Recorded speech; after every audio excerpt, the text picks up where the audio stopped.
C'est une étude que nous avons réalisée pour le compte du Commissariat général à l'égalité des territoires, dont l'objectif est de mesurer les discriminations dans le recrutement des grandes entreprises.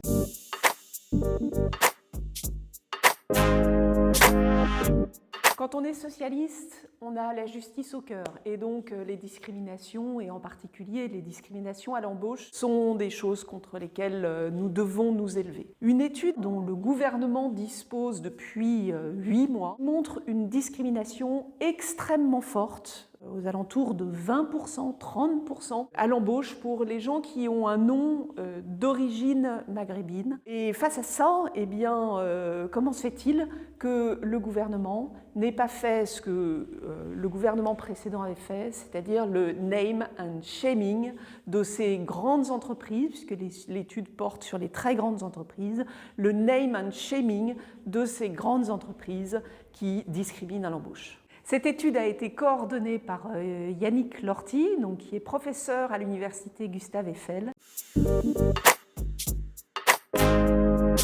C'est une étude qui repose sur la technologie du test de discrimination.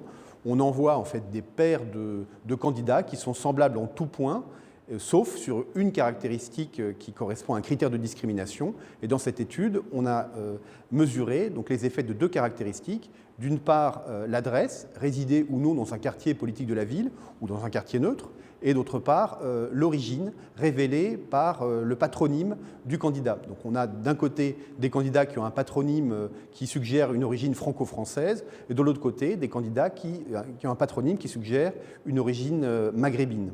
Alors l'étude est originale par son ampleur, puisqu'on a au total envoyé 17 643 sollicitations à des entreprises, et elle est originale aussi par la nature de ces sollicitations, puisque d'une part, on a répondu à des offres d'emploi, donc comme on le fait habituellement dans la mesure des discriminations, mais on a aussi utilisé des candidatures spontanées. Par ailleurs, on a aussi utilisé des simples demandes d'information à des entreprises, soit en réponse à une offre d'emploi, soit sous forme de demande d'information spontanée.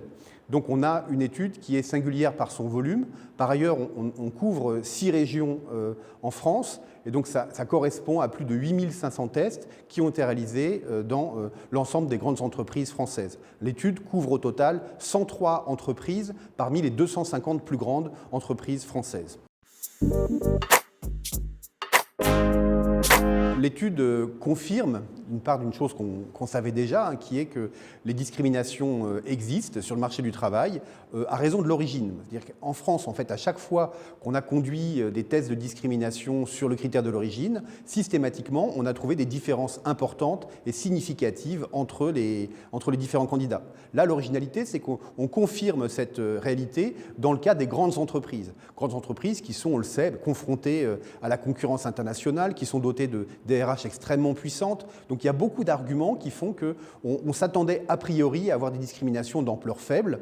Or, on trouve des écarts significatifs. Alors, à la fois pour les tests sur candidature spontanée et pour les tests en réponse à des offres. Et l'écart relatif est à peu près le même, de l'ordre de 20% de différence entre le candidat qui suggère une origine maghrébine par son patronyme et le candidat qui suggère une origine franco-française. Alors, il y a aussi un autre résultat, c'est que du côté des discriminations à raison de l'adresse, on n'a pas globalement de différence sur l'ensemble des 103 entreprises, ou même quand on regarde par grands secteurs d'activité. En fait, il faut vraiment fouiller les données pour mettre en évidence des discriminations selon l'adresse.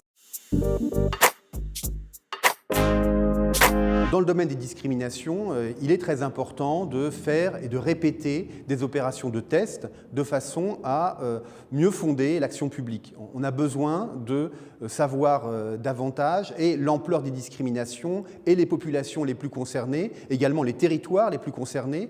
Et donc on est sans doute tout à fait au début en fait, de la mesure du phénomène. Et donc s'il y a une mesure, un conseil de politique publique à donner, c'est de répéter les tests tests dans différents territoires, pour différentes populations et dans différents domaines aussi. Ici, on a testé donc 2 critères de discrimination sur les grandes entreprises.